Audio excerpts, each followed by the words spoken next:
Hi everybody, my name is Neville Wilkins. I was past captain in the year 2000. I've been a nomad for about 32 years. I have 350 games and more, I think close to nearly 400 now. And I've really enjoyed the nomadic movement. I know there was a lot of people saying to us not to call it a club.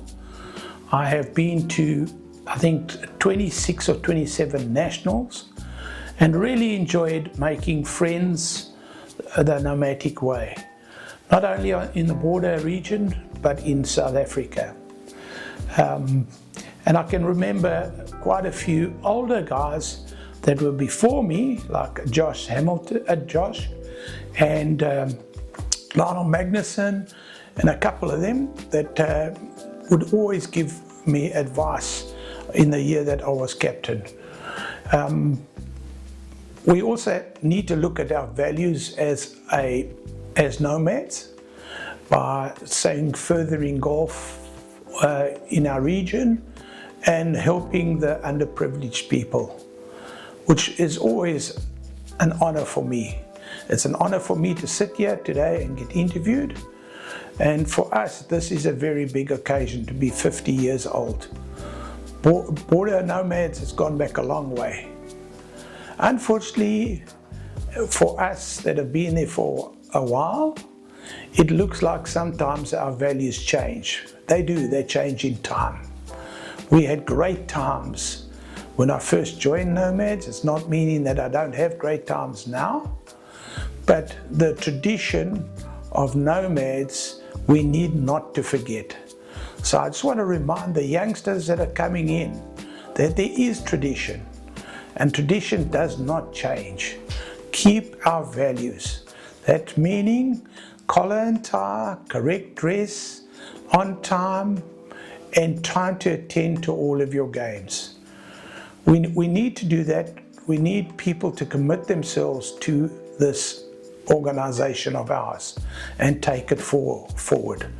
I wish the management and the captain of this year everything of the best, and only you can put your footprint on this organization. I just want to encourage the youngsters that they need to get on the committee and make a change. I know a lot of the youngsters have families and that, but that can also benefit the older guys that are on the committee. I also would like to say to the ex-captains, you guys, yes, do your thing and help the organization, but don't stifle or how can I say, don't think hard on how you're going to influence the youngsters that are coming through and how to help them. To the captains or the future captains, don't forget that there are past captains that you can touch sides with and ask for your advice. It doesn't mean that you cannot put your footprint in Nomads if you're asking for advice, but a lot of these captains have a lot of advice in their time that they've been there. For instance, away games, we need to attend the away games. They're very important. We are a small province, but we must make those bigger provinces feel our presence. Just a little bit, I used to play a lot of rugby, so I didn't start playing golf at a young age. I was in my late 30s before I started playing golf. And since starting golf, I've really enjoyed it. And then in 1992 or 93, I was approached by a gentleman that is not with us today, Otto Wolf, who asked me if I'm interested, and I said I am. And I played my first 2 to 3 games, and I found it a worthy cause to be involved with. I have been involved with numerous committees in my life, and I've already really enjoyed being involved in Border Nomads and watched Border Nomads grow from strength to strength.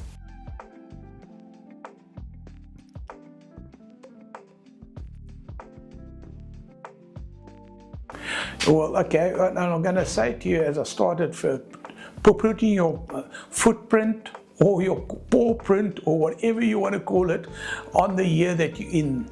But don't forget that you're not only the soul of that committee, that you have the people that are in their portfolios.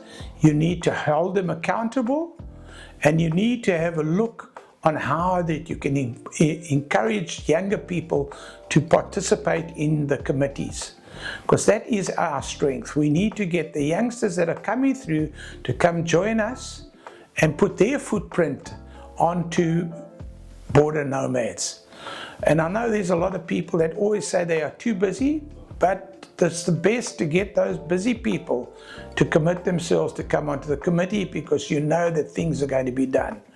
And there's always things that you will always learn from the different people, no matter if they're younger or older than you. Every day you learn new things. So take their advice, listen to what they got to say, and don't become a dictator.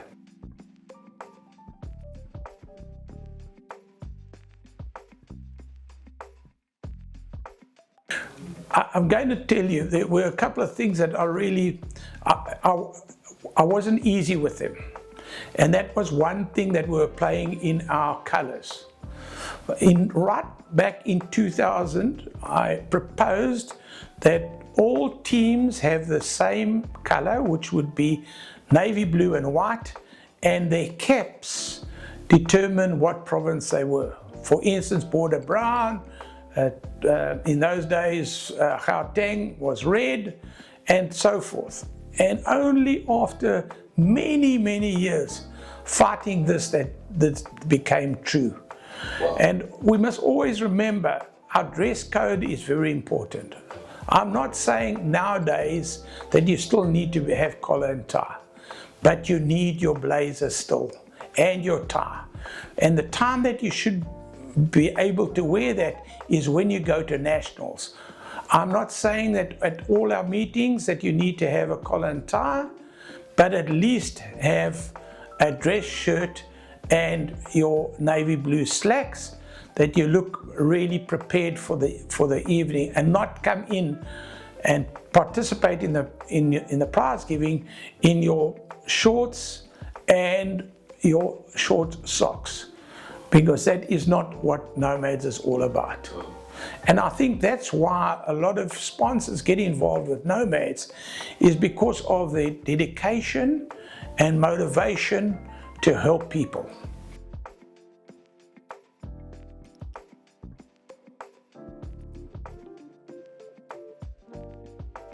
Okay, I want to say over the years our numbers have dwindled. There's no doubt about it. And I think because of the financial situation within the country, some people cannot afford it, because it's not cheap to become a nomad, but it's for a good cause. So my philosophy behind that is not the quantity, it's the quality of the people that are joining. And we all are here today and gone through times before, so there will be changes, and some changes may not suit a lot of people, but that doesn't mean that you cannot participate as a Border Nomad.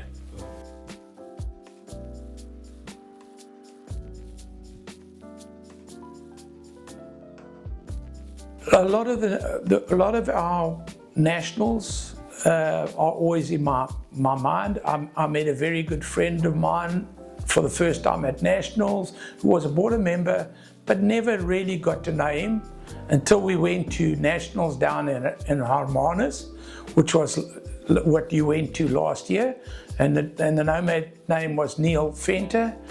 And what a time did we have. We played hard, we drank hard, and we partied hard. So it was great fun, and meeting other people from all walks of life actually built my character as well. A lot of people that are in the walks of life that I knew but were not very close to me, once they joined Nomads, that we became closer, and we shared the same values as each and every one of us. And what was nice about it, East London is a very small town. So I knew quite a few people beforehand, but I never knew them in depth until we became nomads and we started playing. And what I like about nomads as well is that you don't pick to play with whoever. You are drawn with one another, and we must always remember that. And I just want to also give my opinion to the future nomads, is just remember the 4-ball that you've been drawn with. Please, I ask you guys to honor them, and for that time, stay with your 4-ball at prize giving and not walk around and join the different groups. After prize giving, I'd say go and socialize with the rest of the people, but the most important thing is your 4-ball that you played with in the day.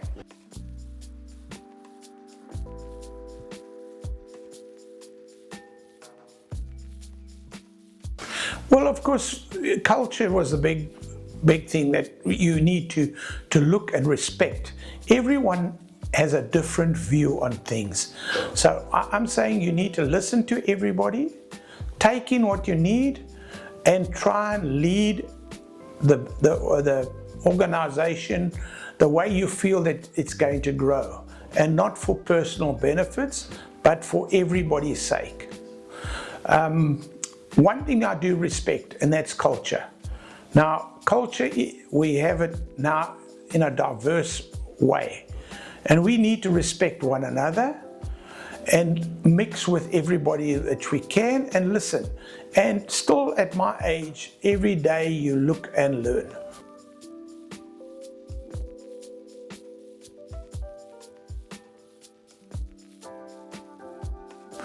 Well, I'd like to see Border Nomads grow from strength to strength. It doesn't mean to grow by numbers only, but as I said before in this video, we want to have quality, not quantity, quality. And that everybody understands what the organization is all about, and that they further golf within the border region. And I'd also like to see us win a couple of more President's Cups, or the Chairman's Cup, whatever you want to call it. And that is something that we need to look forward to. It doesn't mean that we need to only take people that are good golfers to nationals, but we should take people that have got good character and that can actually grow Border's reputation.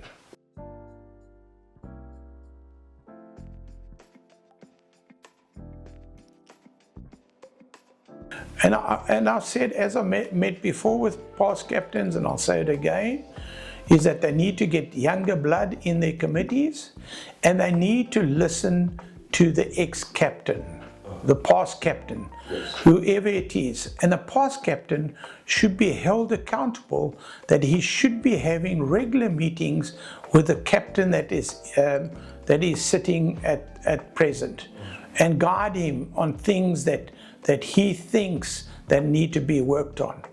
Now, I know that a lot of captains feel that they know everything and they can't learn.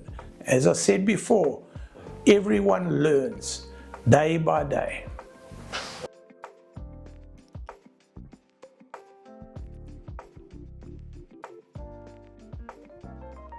Well, as I said to you, I met a very good friend of mine that we became friends after it. What was nice about the Nationals is that you took your wife or your girlfriend or whatever, your partner with you, and they participated in the dinners. And I believe they enjoy themselves. They enjoy dressing up for the occasion. So I'm saying to you, let us not move away from that. And I know there are some clubs, some clubs that don't allow women at their prize givings, and I've always encouraged that your partner should be involved with the prize giving or any of the other functions that are held, because you are strong as a person that is behind you. That's true. So I think that should be looked into, and it's still, that tradition should carry on.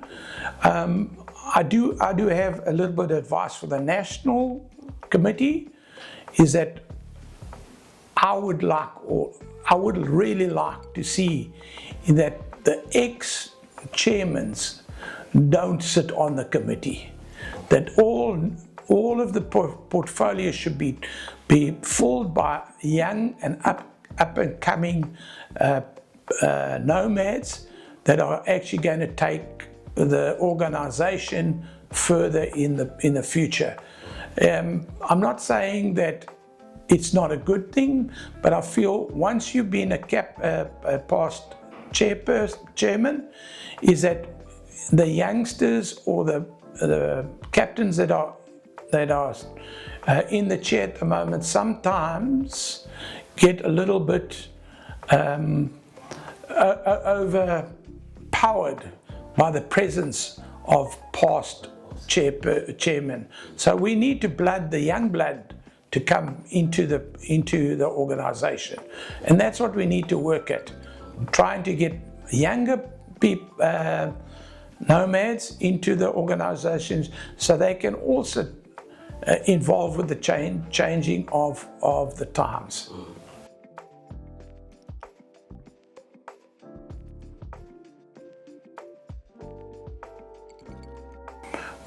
As I'll go back and I'll say to you, the tradition needs to be adhered to. There can be changes, but they need to be for the better. So I'm saying to those that are coming up in the future, you are more than welcome to put your footprint onto the organization. You need to work, you need to be dedicated, and you need to be inspiring people to go further.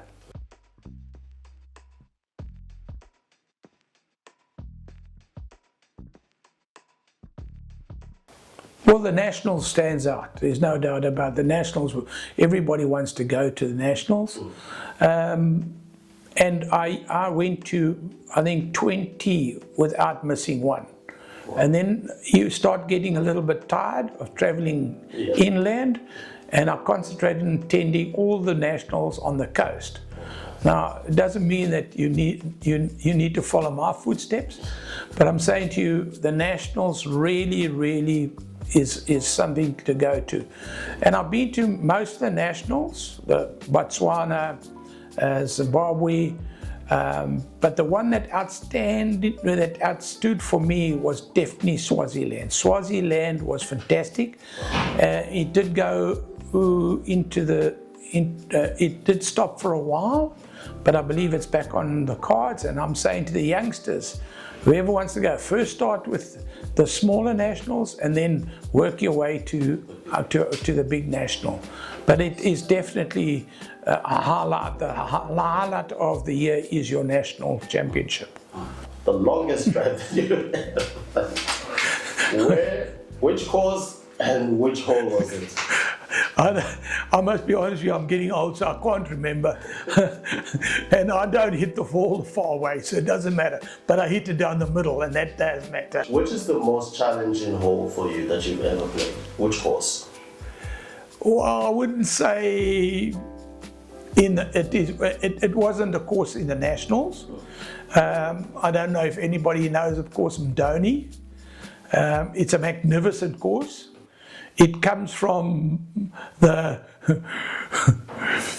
era, quite an old era. I believe the president started that in those days, and it's on the coast. It's near the Wild Coast, and the course is magnificent. It's a young course. The thing that took me forward when we went for drinks, we actually went to a tin shanty. The clubhouse was a tin shanty when I went there, and we had a couple of beers, and what an awesome day it was. Oh. It's actually near Selborne Golf Club. Oh, okay. Yes. Oh. So I say, if you really want to go and play a really unique course, go there and play that course. Okay.